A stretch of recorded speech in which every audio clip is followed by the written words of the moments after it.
Bien au-delà du tumulte terrestre, un troisième visiteur interstellaire file vers Mars 3I Atlas. La fenêtre de survol se compte en jours. Sa trajectoire, hyperbolique et étonnamment basse, à environ 5 degrés du plan des planètes, tranche l'écliptique avec une précision qui rappelle un plan de mission.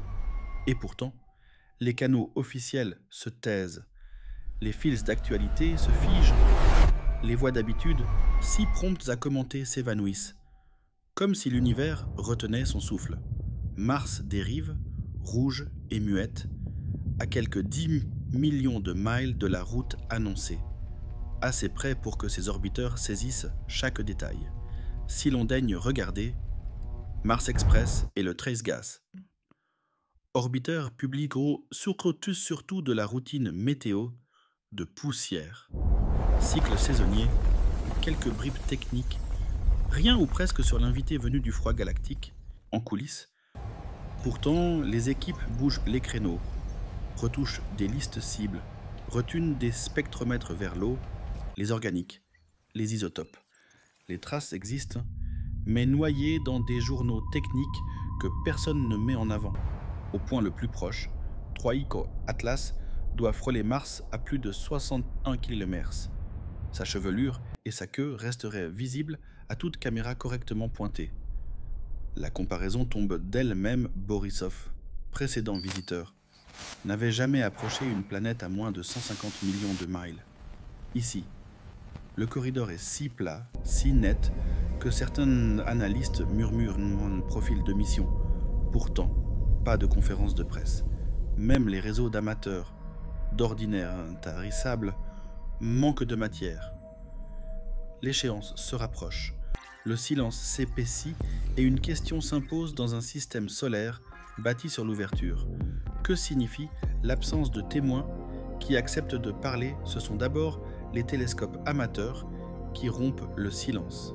Depuis les hauteurs du Chili, les lentilles des observatoires privés saisissent un éclat fugitif, une coma qui s'étire, une teinte verdâtre qui pulse sous les filtres. Les clichés, publiés dans des forums spécialisés, déclenchent l'effervescence. Mais presque aussitôt, les fils disparaissent ou se figent, comme si un modérateur invisible tirait les ficelles. L'objet est bien là, confirmé par les données brutes, et pourtant son image se fait rare, évanescente. Les observatoires nationaux, eux, redoublent de prudence.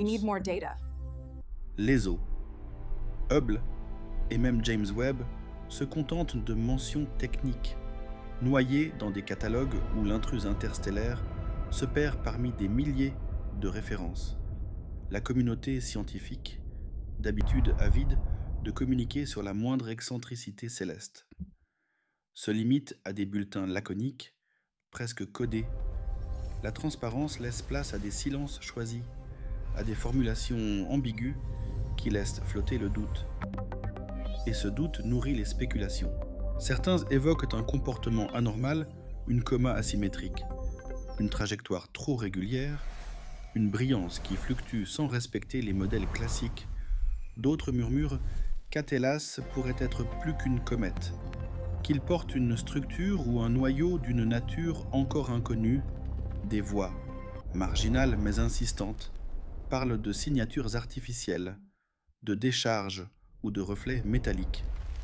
Entre données officielles fragmentées et témoignages effacés, un voile se déploie. Le visiteur se révèle autant qu'il se cache, et chaque nouvelle observation renforce cette impression d'un récit inachevé, tronqué avant d'avoir été raconté. La question s'installe: qui choisit ce qui peut être montré? Et pourquoi maintenant, lorsqu'un objet interstellaire traverse notre système, les premières hypothèses se construisent toujours autour de modèles connus? Les astronomes tentent d'y appliquer les lois physiques qui régissent les comètes et les astéroïdes. Dans le cas de 3I Atlas, plusieurs scénarios ont été proposés. Le plus évident est celui d'une comète classique, arrachée à son étoile d'origine par une perturbation gravitationnelle. Expulsée puis projetée sur une trajectoire hyperbolique, son éclat verdâtre, souvent associé à la présence de carbone diatomique C2, semble aller dans ce sens. mais des détails troublants brouillent cette explication. Normalement, une comète issue des confins interstellaires doit présenter une activité relativement prévisible, une coma qui s'épaissit à mesure qu'elle se rapproche du Soleil, une queue qui se déploie en fonction des vents solaires. Or, Atlas montre une asymétrie persistante, comme si une partie de son noyau libérait plus de gaz et de poussière qu'une autre. Cette irrégularité pourrait s'expliquer par une rotation complexe ou par un noyau fragmenté, mais certains chercheurs évoquent la possibilité d'un corps composite, un assemblage de blocs liés de manière inhabituelle. Un autre point d'ombre concerne sa trajectoire. L'inclinaison exceptionnellement faible de son orbite par rapport au plan des planètes laisse perplexe. Pour un objet venu d'un autre système, il est statistiquement beaucoup plus probable qu'il arrive avec une inclinaison aléatoire, comme ce fut le cas pour Oumuamua ou Borisov. Ici, l'alignement s'est presque parfait, comme s'il avait été guidé pour croiser les orbites planétaires. Les modèles gravitationnels n'expliquent pas facilement cette coïncidence. Certains avancent qu'il pourrait avoir subi une capture temporaire par Jupiter, mais les calculs restent incertains. S'ajoute à cela un comportement photométrique étrange. L'éclat d'Atlas varie, mais pas toujours en corrélation avec sa distance au Soleil. Des fluctuations rapides, presque pulsées, apparaissent dans certaines séries d'images. Ces variations pourraient s'expliquer par des jets de gaz dirigés, un phénomène parfois observé sur les comètes. Mais ici, la régularité déroute. Des équipes ont même suggéré qu'il pourrait s'agir de reflets sur une surface lisse ou métallique, une idée qui, sans être validée, nourrit un champ spéculatif beaucoup plus large.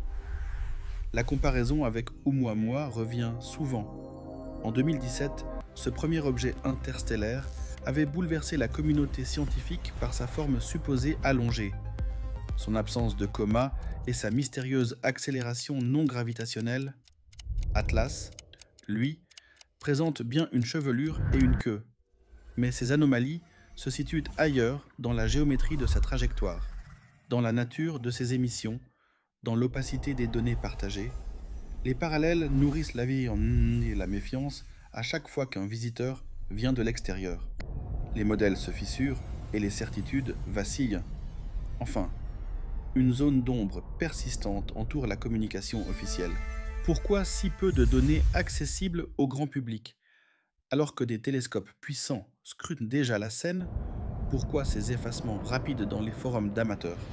Certains y voient simplement une volonté d'éviter la confusion ou les théories fantaisistes. D'autres craignent qu'il s'agisse d'une stratégie délibérée pour retarder la diffusion de résultats désembarrassants. Dans les deux cas, le manque de transparence amplifie l'inconnu, transformant un phénomène astronomique en énigme collective. Ainsi, les explications scientifiques ne manquent pas, mais chacune semble incomplète.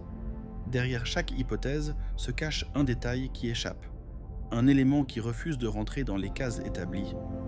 Atlas apparaît alors comme un révélateur. Il nous confronte non seulement aux limites de nos modèles, mais aussi aux zones grises de notre gestion de l'information.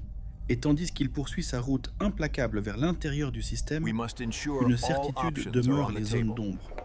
Elles s'épaississent si l'on se limite à l'approche strictement scientifique.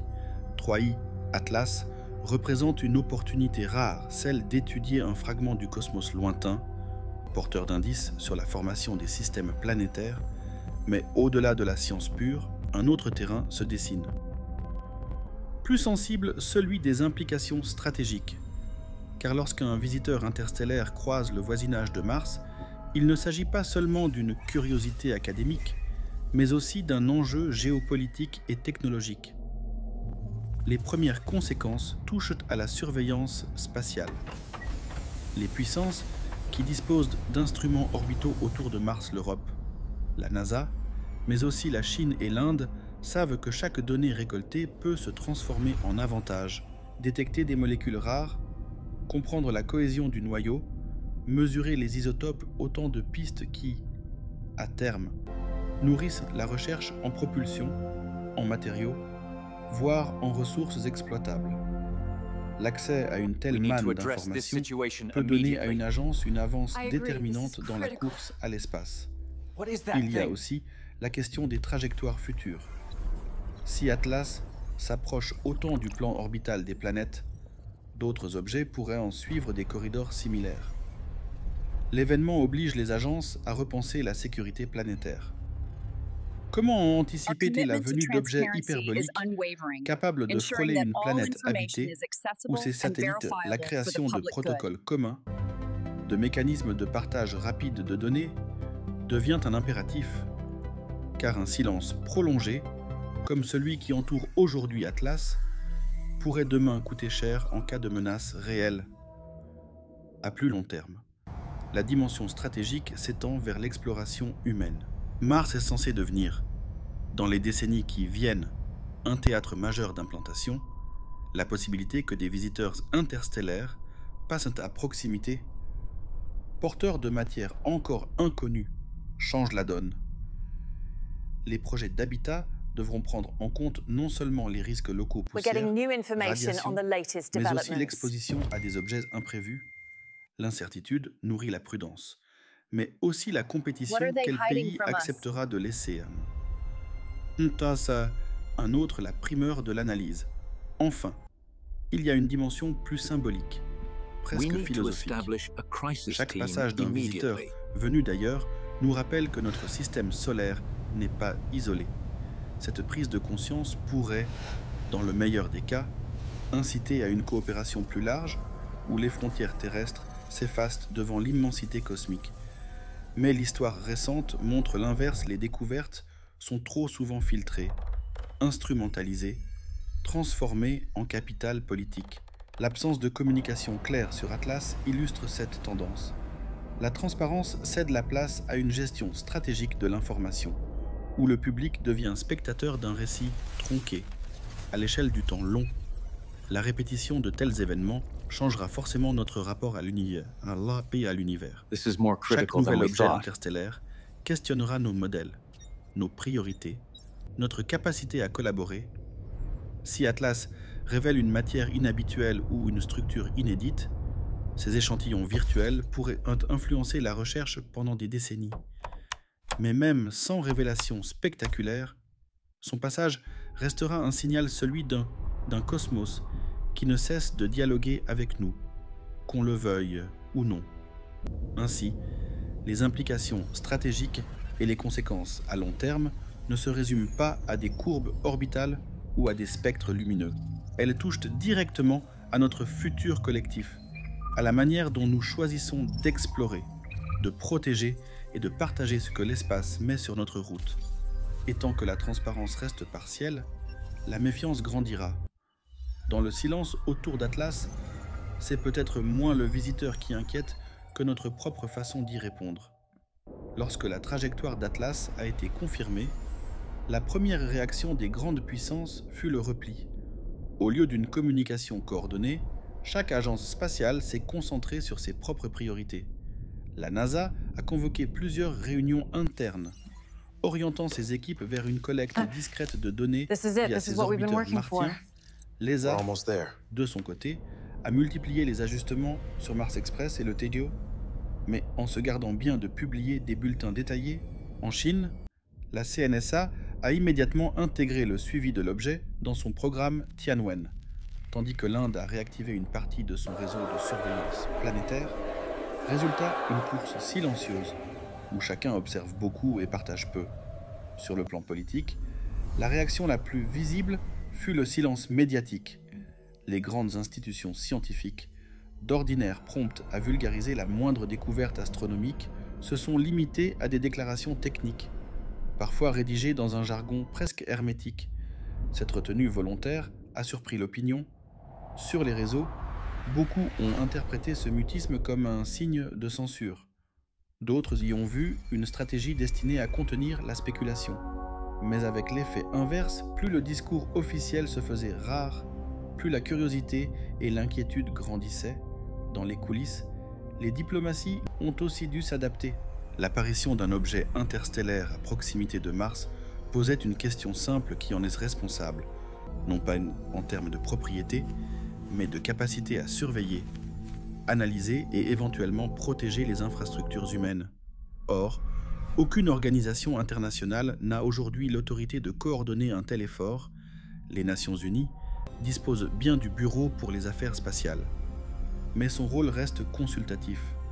L'absence d'un cadre clair a favorisé la fragmentation. Chaque nation a réagi selon ses moyens, sans réelle concertation. Sur le plan logistique, le défi était immense. Rediriger des instruments déjà engagés sur des programmes lourds n'est pas anodin. Les télescopes spatiaux, comme Hubble ou James Webb, fonctionnent sur des plannings fixés des mois à l'avance. Les orbiteurs martiens, eux, doivent composer avec des fenêtres limitées de communication avec la Terre. Ajouter Atlas à l'équation a nécessité de revoir les priorités. Des observations prévues ont été annulées ou repoussées. Des équipes entières mobilisées en urgence. Les scientifiques se sont retrouvés à travailler dans un climat de pression intense. Entre fascination pour l'événement et frustration face aux restrictions de communication, les réactions ne se sont pas limitées aux agences. Les opinions publiques, bien que peu informées, ont ressenti l'étrangeté du moment. Dans certains pays, des parlementaires ont interpellé leur gouvernement sur l'absence d'informations claires. Aux États-Unis comme en Europe, des voix ont réclamé plus de transparence sur l'usage des télescopes publics. En Chine et en Russie, la question a été largement passée sous silence dans les médias officiels, mais des discussions intenses ont émergé dans les cercles spécialisés. Cette asymétrie d'information a accentué le sentiment que l'affaire ne relevait pas uniquement de la science, mais bien d'une gestion stratégique soigneusement orchestrée. Ainsi, face à l'afflux inattendu qu'a représenté Atlas, les réactions ont révélé autant les forces que les failles de notre organisation collective. Si la capacité technique de suivi s'est montrée impressionnante, la fragmentation politique et le manque de coordination internationale restent criants. L'événement agit comme un miroir, il montre que l'humanité, malgré ses ambitions interplanétaires, n'a pas encore bâti les outils de gouvernance nécessaires pour affronter ensemble les imprévus du cosmos. Et tant que ce vide institutionnel perdure, chaque visiteur interstellaire sera autant un défi scientifique qu'un test politique. L'irruption soudaine de 3i Atlas dans le voisinage martien a mis en lumière, de manière brutale, les limites de nos dispositifs actuels. D'un point de vue technique, les réseaux de surveillance spatiale ont démontré leur efficacité à détecter un objet interstellaire et à tracer sa trajectoire avec précision. Mais cette réussite cache une réalité plus préoccupante, la dépendance excessive à quelques observatoires et la lenteur dans la centralisation des données. Entre la détection initiale et la diffusion des premières analyses fiables, plusieurs jours se sont écoulés dans un scénario de menace réelle. Ce délai pourrait être lourd de conséquences.